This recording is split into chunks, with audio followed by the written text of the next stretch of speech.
We're back with the Mandalorian here on Fog Entertainment, and guess what? Just when you thought this show couldn't get any worse, we have cameos for Lizzo. Yes, guys, you heard it here first. Lizzo made an appearance in this episode. We did have the guy for Back to the Future. I don't remember his name, right? And if he was any bit relevant, I'd remember his name. We also had Jack Black here, and it's funny fact, Jack Black and Lizzo were actually married in this episode, but we're in space, and the Mandalorians, along with Sasha Banks, which she is. These are the other Mandalorians. This is the other damn Mandalorians. But they take over this ship, right? And see these like weird creatures in Star Wars, like the amphibious ones, like the fish-looking ones. I've never been a fan of them, right?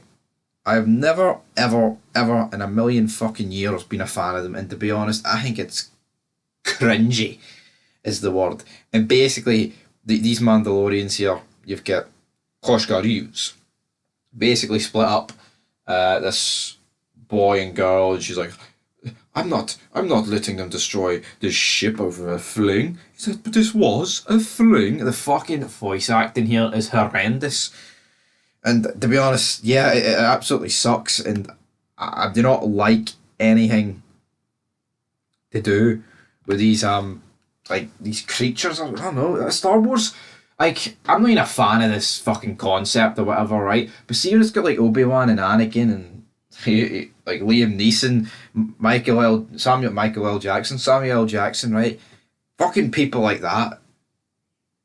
Palpatine. That's when it's his fucking best. Not these weird ass, fishy, weird looking bastards. I'm sorry. See people that think these things are great. Like, what was this in opening of the episode? It's like, oh, but it's to reintroduce Kosha Reeves and all these other fucking jabronis. Ah, well, there was a better way of doing it, personally. But we arrive at the planet Plazar 15. This is where we like meet Back to the Future guy.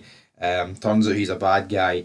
But we've got Kryze with Din Djarin as well with the Mando, with Pedro. And they meet Jack Black and Lizzo, and basically here, we need you to sort a few droids out because, well, we can't actually date because it's against our political thing. Like, how bad is the fucking writing in this show? Honestly, each episode is like, oh, well, can you do a task for me? And then you can go do your actual main task.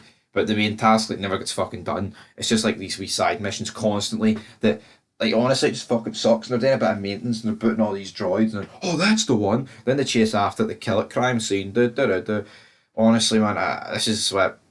Episode 6, I've only 2 more episodes to watch, thank God, and so I don't have to watch Mandalorian again for another year, because, you know what, as Big Stevie tells you something, he does not stop watching shows, he finishes them, he gets to the bottom of them, and he will fucking bury them along the way. That's the bottom line. But here, I just don't care for this show. I'm done. I don't know, it's just, I don't even know why I'm watching it. Like I say, the only reason I'm really watching it is so I can finish it, and I like just reviewing stuff, but it's completely went off the rails, man. Lizzo, big fat bastard. Jack Black, big fat bastard.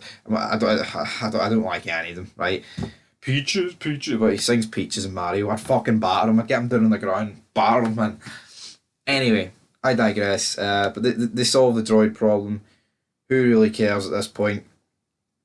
Honestly, like, who honestly gives a rat's ass, if we're being honest? And then the episode ends with those two leaving like this like city, and they go to the outskirts where the rest of the Mandalorians are, brother.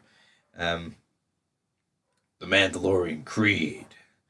Well, not the Mandalorian Creed. I don't really know what this group is actually called here, but essentially, Wolves and Kryze get into a fight here about who's going to take charge. Kryze, of course, wins. We're not really surprised that she was ever going to win here, but basically, she is now the leader of the fleet, but then he's like, oh, but you don't even have the dark saber. And then Mando basically steps up and went, well, you saved my life, so here's the dark saber. So he hands the blade to her. She activates the dark saber, of course, around all the Mandalorians. Look like we're all teaming up here. Oh, aye, we're back.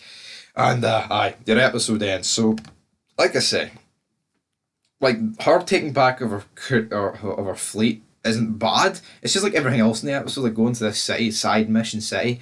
I honestly, you will struggle to watch a TV show that features like more of these wee side missions that don't mean fuck all. And honestly, oh, but there was cameos. I couldn't give a fuck if there was cameos. What did Jack Black and Lizzo add to this? apart from a lot of pounds and a lot of weight to my TV screen, I'm surprised my TV didn't blow up just due to the fucking weight it had to handle. But anyway, troops, I'm going to give this episode a 1 out of 10. Yes, guys, a 1 out of 10. It fucking sucked.